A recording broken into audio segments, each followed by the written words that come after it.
Olá, seja bem-vindo a mais um episódio do LaserCast. Hoje quero conversar com você sobre o uso dos lasers em halitose. E para falar sobre esse tema, eu trouxe uma pessoa que eu conheço já há algum tempo, confio demais, uma pessoa que estuda isso já há um tempo também, sabe muito de laser terapia.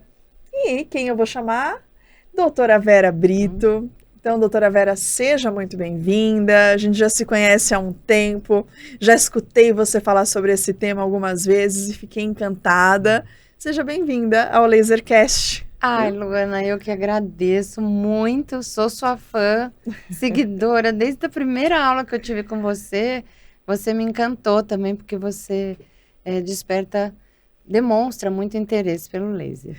Isso aí. Para aqueles que não conhecem a doutora Vera, eu vou brevemente apresentá-la para vocês. Ela é dentista, especialista em periodontia e odontologia legal, qualificada na análise, diagnóstico e tratamento da litose e alterações salivares, habilitada em laser terapia, onde eu conheci, né? A gente teve esse primeiro contato, lá pelo Lelo da FAUSP. Ela é membro da ABA e da SOBRAP e coautora de um capítulo de livro muito interessante que é sobre a halitose, né? O que mais o periodontista precisa saber. Esse capítulo está dentro do livro Pério por Elas, publicado pela editora Santos em 2023. Então, de novo, seja muito bem-vinda. Tenho certeza que esse papo vai ser muito interessante, vai orientar muitas pessoas, profissionais e pacientes. Sim, né? sim. Será de grande valia. E até para a gente começar, Vera, eu acho importante, antes de qualquer coisa, você pontuar para quem está assistindo o que é a litose, quais são os pontos importantes para um diagnóstico diferencial, como é que você vê esse contexto para o cirurgião dentista? Eu primeiro preciso expressar a minha alegria e pela oportunidade de estar aqui poder falar de um assunto que às vezes desmistificar, né, a litose, tanto para o paciente, para o leigo, como para o colega também. Enfim, a litose, ela não é doença, muita gente procura dizendo tem cura, não é doença, é um sinal de que alguma coisa não está funcionando bem. Então, é aquele ar expirado, mal cheiroso, é um acúmulo, um volume aumentado dos compostos sulfurados voláteis, que é um gás que forma, todo mundo tem esse gás, todo mundo forma esse gás, mas num volume muito aumentado, ele acaba incomodando as outras pessoas, numa aproximação, numa situação social ou numa situação muito próxima, né? O ar expirado do pulmão, pela boca ou pelas narinas.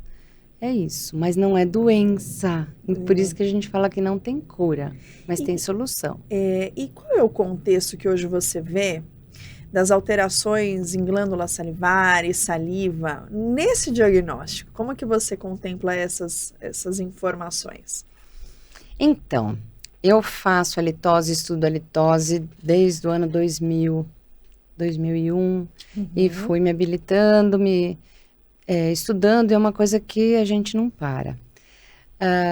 Aí a gente tem como principal causa, quem for procurar, tem como principal causa a saburra lingual, que é aquela placa esbranquiçada que fica no dorso da língua. Cabe ao cirurgião dentista, capacitado em identificar as causas do mau hálito, saber por que forma, por que está acontecendo a formação dessa saburra.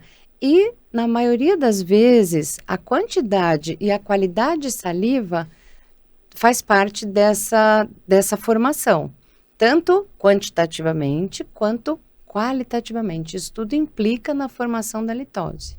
Interessante isso, né? Porque eu vejo muitas pessoas, colegas, que eles focam 100% na língua, né? Sim. E esquece que muitas vezes aquela formação até depende de outros fatores. Tem ali, é multifatorial, né? Então, você tem que ter um olhar mais amplo, né?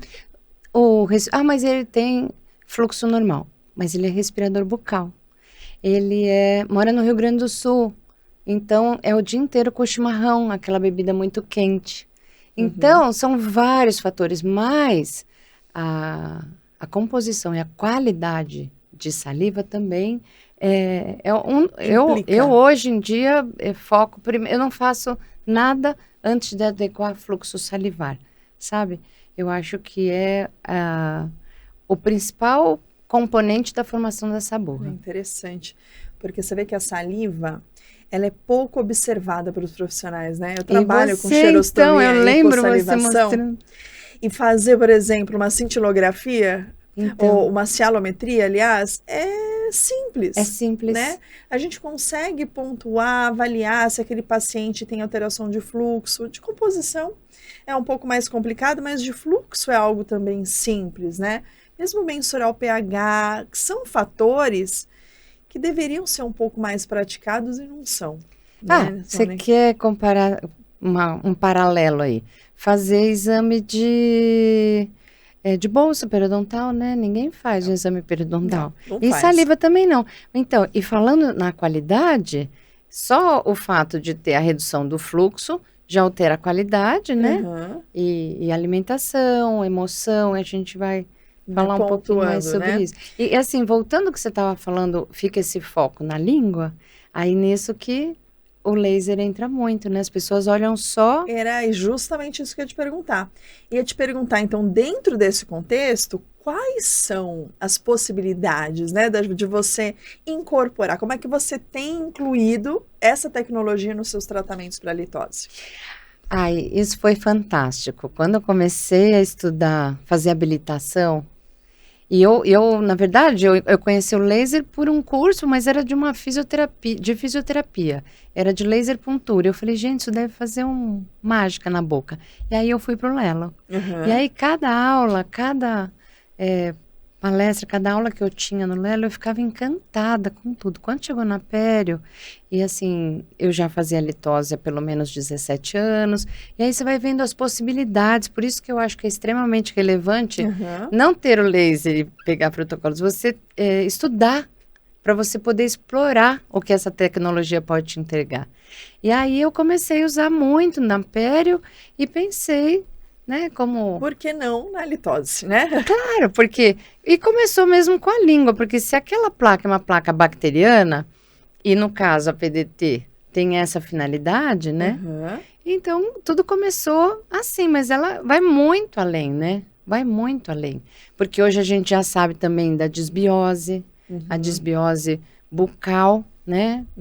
Que esse desequilíbrio bacteriano, a PDT pode influenciar aí também. Então, é muito interessante. Muito interessante. Hoje, o seu protocolo, como é que você faz? É claro que, assim, em joules, enfim, isso eu sei que ainda tem uma construção, precisamos de mais pesquisa, mas eu queria que você colocasse qual é a sua linha de raciocínio na montagem de um protocolo, nessa abordagem ao paciente com a litose. Ótimo, obrigada mais uma vez por poder falar sobre isso. Inicialmente, uma anamnese que dura mais ou menos umas 2 horas. A gente pergunta tudo, o paciente fala, nossa, mas está me virando avesso, porque você quer saber se a sola do meu pé descama? Tudo isso é relevante, que implica em descamação, né, fisiológica. Então, algumas alterações. Aí, o teste de cialometria, o exame periodontal, tudo isso é extremamente relevante para a gente identificar uma desbiose e essas alterações salivares. Então, por conta de devolver quantidade e qualidade de saliva, eu já vou melhorar muito. Na tentativa também de melhorar, devolver a eubiose, devolver um equilíbrio bacteriano. Então, eu inicio, é claro, eu faço sugestões de dieta, que é muito importante. Hoje em dia, o uso extremo, assim... As pessoas usam muito whey protein, coisas proteicas, né? As bactérias que causam mau hálito e doença periodontal são proteolíticas. Então, tem que ter um equilíbrio. A abstinência do carboidrato também não é interessante. Então, várias coisas eu sugiro, né? Eu faço algumas sugestões. Na higiene, eu faço sim, eu indico sim a remoção, se você tem essa burra lingual, a remoção mecânica com um limpador de língua. Também faço a alteração, eu troco o creme dental por conta de componentes no creme dental que podem aumentar a descamação. E faço também... Lauril? Lauril. E faço também a sugestão de um enxaguante à base de óxido de cloro, que eu gosto muito. Eu acho importante, o paciente chega, porque para o paciente chegar e me procurar, ele tem um recorte de jornal guardado, ele está pensando há muito tempo, ele liga, pesquisa, ele vai. Tem os que não aderem ao tratamento, porque eu comparo com uma dieta de emagrecimento. Tem que ter vontade de mudança de hábitos. Então, eu vou por aí. É muito individual, porque pelo que você está dizendo, é a partir de todo o contexto, de estilo de vida, de eventuais comorbidades, enfim, achados clínicos, que você determina. Paciente fumante. Assim como tudo. Conversei já com o Fernando sobre DTM, outras áreas da odontologia. As pessoas querem muito esse protocolo pronto, né, Vera? E não existe 100%, algo que vai funcionar para todo mundo. É individual, né? Mas eu acho interessante quando você pontua o seguinte: começo na anamnese, observo os fatores que são, né, característicos daquele paciente e não só tenho um foco na língua, como eu também me preocupo com o estímulo e qualidade das glândulas salivares. Então, baseado no que você disse, você então hoje associa uma terapia local na língua e junto com uma terapia, isso usando a terapia de fotobiomodulação e terapia fotodinâmica, nas glândulas salivares. Principalmente, Luana, principalmente em glândula salivar. Estimular e também outra coisa também, né? As coisas que... Isso dá dó, né? Porque a gente tem uma ferramenta tão importante que pode agregar tanto em toda a área da odontologia. E ela fica, às vezes... eu tenho um colega subutilizado, ele fala, uma vez, sabe assim, ele falou, nossa, Vera, mas por que você, que eu pedi emprestado, o meu estava na manutenção, aí ele falou, mas para que você vai usar? E eu tinha tomado um tombo e estava com o joelho machucado, eu falei, sabe assim, eu quero, ele falou, nossa, mas eu subutilizo meu laser, você vai usar para... Sim, é a bobagem, né? Então, daí eu começo lá mas é importante que tem que ter a ingesta de líquido, de água. Se não beber água, não tem milagre, né? A gente vai fazer um carinho na glândula, estimular, não é? E aí, a gente vai ter o resultado. Mas se não, porque outra coisa que é importante saber, o paciente não tem boca seca. Às vezes ele não tem essa queixa, porque você só começa a sentir secura bucal, minha boca tá seca, quando você já perdeu mais de 50% do volume normal. Então, demora muito para o paciente ter queixa. Quando ele tem queixa, nossa. E aí, às vezes, você não pode mexer muito. Você tem que suplementar muita água, porque ele toma medicação xerostômica, né, que inibe o funcionamento da glândula. Então, eu acho que, independente de halitose, eu acho que o dentista podia fazer o exame de cialometria como rotina, sabe? Porque todo mundo precisa... Desse olhar, né? As pessoas subestimam o poder da saliva, né? Sim, ela... As qualidades dela, a importância na homeostase. É impressionante. Ela tem tantas propriedades, né? Se ela tiver no volume certo, a qualidade ideal, exatamente, né? Eu acho muito legal. E aí, então, e a PDT, eu não começo com a PDT. Daí eu falo, olha, então, agora tá fazendo a remoção e tal... Sente gosto ruim, o paciente às vezes tem essa queixa, né, de geusia. Aí eu faço o uso da PDT, mas eu faço eventual. Eu não quero que fique focado nisso. Ele sente melhora, e aí os jovens, principalmente, eu tenho uma paciente advogada aqui em São Paulo. Isso também muda, viu? A casuística em São Paulo é diferente da casuística de Santos. Por causa da rotina de cada um. Olha. Tem que ser tudo muito individualizado. E aí eu faço uma vez, ela melhora um dia, 2 dias, depois já volta de novo, porque volta a desbiose, né? Enquanto não tiver volume ideal, então é isso que eu quero que os colegas saibam. Não é uma sessão. Aí, enquanto eu vou fazendo essa terapia, o protocolo de hipossalivação, o paciente faz que... pode fazer de novo? Pode, eu deixo voluntário. Sabe? Mas eu quero saber se está tomando água. Se está fazendo, evitando jejum prolongado.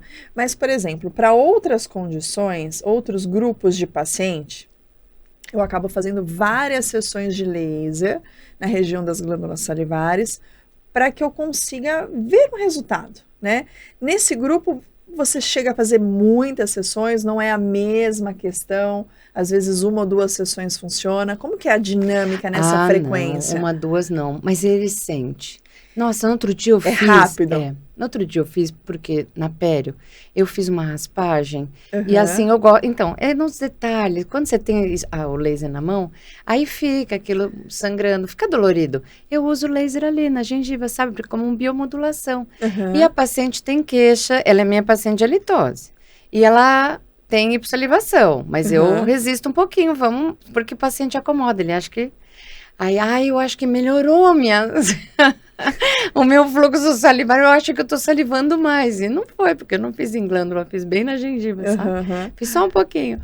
Mas o paciente relata, ele gosta. Mas todo cuidado também já é algo que impacta o paciente, né? Quando a gente acolhe, principalmente, Vera, com essa queixa. Porque se a gente for pensar, tem muitas pessoas que às vezes questionam, mas você vai fazer laser, qual que é o impacto disso, que não, e tal. Mas nesse contexto do que você comentou dessa paciente, só o cuidado de acolher, porque a litose é algo que impacta muito a qualidade de vida, Nossa. né? O social de uma pessoa, em seus diferentes graus. Quando você fala perto de alguém que te questiona com relação ao seu hálito, que te pontua que o cheiro não é bom. Mas ninguém fala, eles dão um passo atrás. Então, quando fala, ainda é uma boa que você já fica sabendo. Eu não sei o que é pior, né? Nesse contexto. A indireta. A indireta. E aí, a queixa é a mesma, viu, É um Ana? perfil de paciente que fica muito comprometido socialmente, né? Esse contato deles. Aí quando você oferece um carinho, um acolhimento e uma proposta de tratamento, que claro, incluindo terapias minimamente invasivas, sem efeito colateral, isso tudo você observa que faz parte dessa melhora também, a forma como ele encara seu tratamento, adere ao seu tratamento? Eu sabe por que eu penso que sim? Porque eu tenho muitos que vão, depois não voltam, depois vão, agora eu vou fazer, viu, doutora, agora eu vou levar a sério. E vou fazer com você. Então, é isso que eu acho, sabe? Porque cada um tem o seu momento, porque eles vão, às vezes, e não sabem o que vão encontrar. Não, mas agora eu não consigo fazer isso. Não. Vera, se for para falar para mim que eu não posso, que eu tenho que tomar café, eu não tomo. Já atendi um gaúcho que rodou o Brasil. Nós, da aba, a gente se fala, né? Já atenderam fulano, ciclano? Já. Tem um que... Aí ele chega e fala, eu sou gaúcho, se for falar, então eu tomo. E atleta também. É muita proteína, daí atleta também toma café da manhã, almoço e janta, mesma coisa. Esse comia... batata, doce, frango. E o que era mais? Tinha mais alguma coisa, de manhã, de tarde, à noite. Muitos suplementos, né? Aquilo que você já pontuou. Fumantes, às vezes, também. Agora, atualmente, as lentes, nada contra as lentes de contato, mas existe assim... um acúmulo de biofilme em lente mal... muita litose. Daí eles chegam com muita queixa de litose. Né? Com aquele excesso, então, né? Falta de adaptação. Então... são várias nuances que são importantes a gente identificar e, claro, os casos. Se o paciente tem halitose, mas também por um problema periodontal, obviamente que aqui nessa conversa a gente não pontua que o laser vai resolver todos os problemas num milagre. Existe um contexto multidisciplinar, né? A gente fala aqui com uma periodontista que em todos os casos são tratados, a periodontia é feita, né? Enfim, todo tratamento convencional você mantém, tanto que você começou falando, né? Eu vejo a dieta, hábitos, até tempo que fica em jejum. Tá muito em moda essa questão do jejum intermitente. Tem muitas pessoas que falam, eu percebo até um gosto ruim na minha boca, né? Faço jejum intermitente. Então, são várias possibilidades, né? E muito individualizado sempre, né? Agora, isso é importante.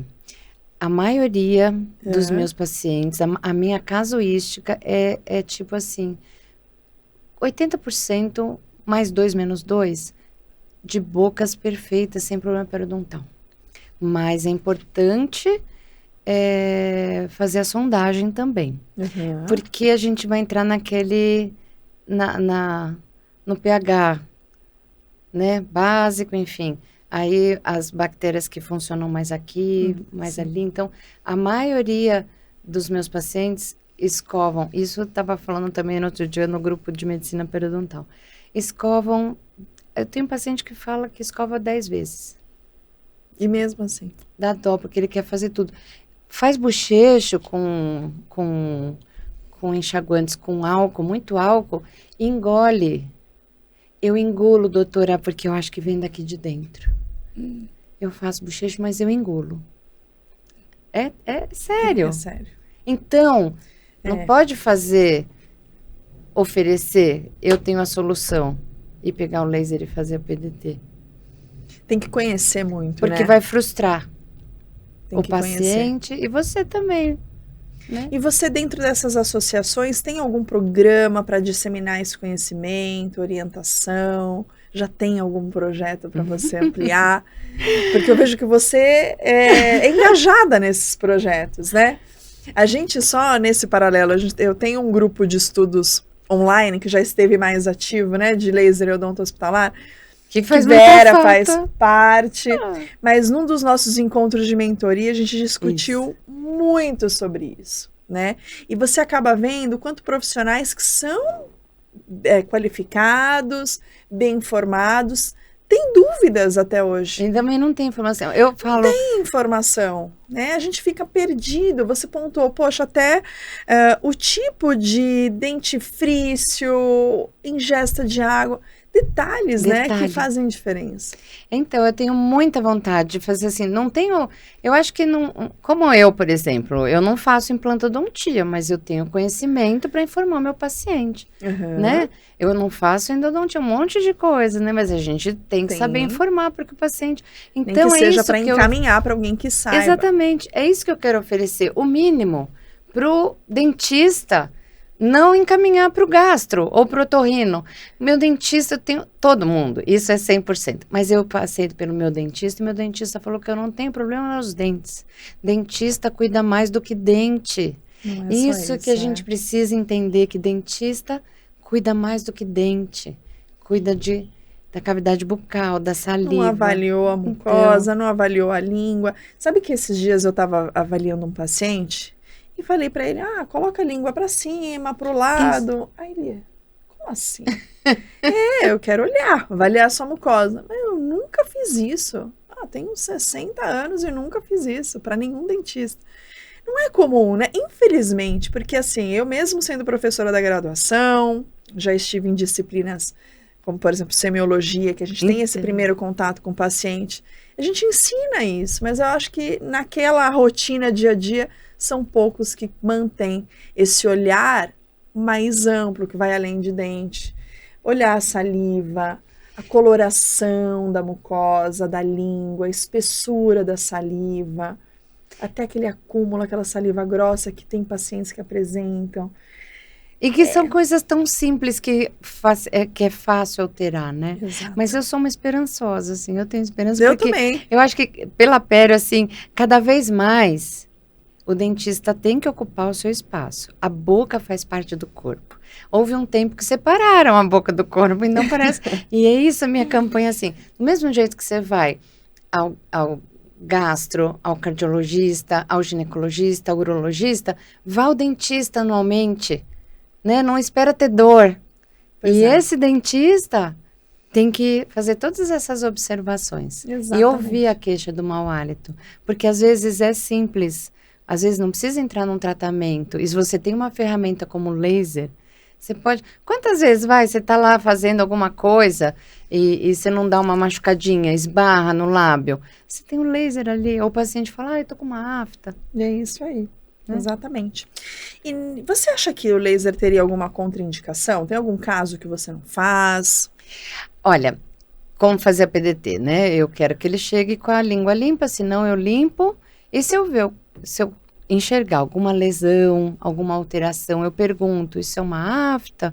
faz tempo que essa lesão tá aqui, na dúvida eu não faço ali naquela Que região. eu acho importante pontuar. Isso. Porque, às vezes, esse mau cheiro vem de uma lesão, Ah, muitas vezes, tem né? sim. E que necessita diagnóstico. Sim, Então, porque é indolor, né, Lô? é essa visão que eu acho importantíssimo pontuar também. A gente não faz laser nem PDT em lesão que não se sabe o diagnóstico. As perguntas como, há quanto tempo você tem essa lesão? A possibilidade de um exame complementar, biópsia, por exemplo, citologia esfoliativa, entender o que aquele paciente tem, é uma cândida, Palpar, não é, né? palpar. As glândulas, a região das Então, glândulas. todas essas informações são muito importantes, porque você não faça ali de uma forma equivocada, né? Por isso que o laser não é o laser de baixa potência, todo mundo pode comprar, não é uma coisa tão... Acessível, né? Mas tem que fazer habilitação, não pode usar protocolo pronto, né? Você precisa conhecer, porque você vai ter muito, você vai usar muito mais, seu paciente vai ficar muito feliz. Sem dúvida nenhuma. Bom, e dentro dessa nossa conversa, a gente não pode deixar também de você pontuar duas coisas, né? Primeiro, se paciente com halitose tem alta desses protocolos, e qual é o feedback que você tem tido deles frente ao protocolo que você entrega? O meu primeiro paciente, ele tem alta sim, mas é como eu falo isso, ó, tá ok, olha, a saliva tá ideal, tá bom, você não tem mais, não, tô sentindo bem, tal, tá tudo bem, tal. Que nem dieta de emagrecimento, se bobear, engorda. Se bobear, volta até a litose, se fizer. E eventualmente você pode ter, vou fazer uma noite de queijo e vinho e tal. Vai ter a litose. Álcool com proteína, enfim. E o feedback, meu melhor feedback, meu primeiro paciente é meu paciente até hoje. Olha só. E ele era uma pessoa... Isso também é importante a gente falar hoje, né? O estresse. Um paciente extremamente estressado, o estresse diminui a quantidade de saliva. E ele chegou falando daí, era o segundo divórcio dele, e o primeiro foi dito, esse segundo divórcio foi comentado que era por conta do mau hálito. Meu Deus. E ele falou, primeiro não falou, mas eu tenho certeza que era também. E onde você mora? Não, agora eu tô morando na minha mãe, porque eu briguei com o pessoal do condomínio, não sei o que, você é uma pessoa nervosa, irritada, sisudo. E hoje ele tem namorada, ele não usa mais bigode, ele colocou aparelho, é meu paciente até hoje. Que legal. E isso é muito bom. Isso me incentivou muito desde o começo a continuar, a saber. E tem o caso, vários também, que começam e desistem, não vão mais, não... Mas eles não fazem queixa, eles simplesmente falam que isso não é para mim, eu não tô pronta, é isso que eu tento. Então, cada vez mais eu tento, porque precisa desse comprometimento, não é só o laser, isso, não é só a gente, o paciente tem a sua colaboração, né? Isso. Muito importante. Mudança de hábito. Então, eu tento cada vez mais, é voluntário, se você quiser ficar assim, você vai ficar, mas faz assim. Outra coisa, limpeza da língua, eu acho importante, fica essa polêmica, também está sendo muito falado. Mecanicamente ou com a escova, enfim, com o raspador, o limpador lingual ou com a escova. Eu, pessoalmente, quando tem presença de saburra, eu prefiro com o limpador. Tá. Agora, porque a escova, se a sua língua é limpa, eu acho que é importante limpar também, porque vai acumulando. A língua é cheia de papilas e elas têm umas irregularidades, né? Mas eu acho que a escova enjoa, porque o que faz enjoar é a altura, e a escova é maior do que o limpador, tem aqueles limpadores pequenininhos. Outra coisa que as pessoas perguntam, os colegas ligam, Vera, meu paciente está perguntando sobre o limpador de cobre. Não tem problema, de cobre, de aço inox, o importante é limpar a língua. Olha, que interessante. Foi muito bom, Vera. Eu adorei também. Olha, eu fico feliz por divulgar, sabe, esse trabalho que você tem feito, desde aquele nosso primeiro momento de conversa no grupo. Eu vi quanto impactou para vários profissionais essa visão que você dá, né, de olhar além do dente, da língua, olhar essa questão da saliva, associar os protocolos, e sem dúvida nenhuma são informações que você tem que propagar realmente. Fico feliz por poder participar, né, dessa primeira divulgação, e tenho assim certeza que será um sucesso. Eu sei o quanto você se dedica e faz de uma forma séria, né, se qualificou, faz sempre muitos cursos, está à frente aí de associações engajadas no comprometimento, até eu vejo nas redes sociais, posts sobre isso, informando profissionais e pacientes que tem solução, que a gente pode sim, de uma forma, né, tranquila, e, enfim, todos juntos, ajudar esses pacientes que precisam tanto. Né? Essa é o principal objetivo, né? Porque são pacientes muito sensíveis e a gente pode ajudar e o que eu puder colaborar para divulgar isso e esperar que os lasers com maior alcance, assim, mais profundo, a gente... Tem amígdala, né? Eu conto com a sua ajuda, Luana, seu conhecimento todo para a gente conseguir... Estamos caminhando. Isso. É bom a gente sempre pontuar, até antes da gente finalizar, que toda essa nossa conversa é pautada em conhecimentos que são recentes. A gente tem aí toda uma área de construção para cada vez mais a gente aumentar, contribuir com evidência científica, fazer isso num amplo grupo de pacientes, para mostrar, validar a técnica da melhor forma. Mas é importante a gente já divulgar o quanto certas observações têm sido satisfatórias, promissoras e agora cada vez mais procuradas por pacientes. Né? Então, te agradeço de coração. Eu que agradeço. Nossa amizade aí de longa data, com certeza teremos mais oportunidades para novas conversas aqui no podcast, nos institutos, na USP, né? Fico muito feliz, veio de Santos encontrar a gente, né? Muito bom, fico feliz, viu? E para vocês que ficaram conosco, assistiram esse podcast, agradeço a presença de todos vocês. Deixem aqui nos comentários caso vocês tenham alguma dúvida. Professora Vera, ela é super disponível. Tenho certeza que ela vai responder vocês, acolher as dúvidas de vocês. E eu aguardo aí vocês nos nossos próximos vídeos. Até lá! Ai, que legal, obrigada. Muito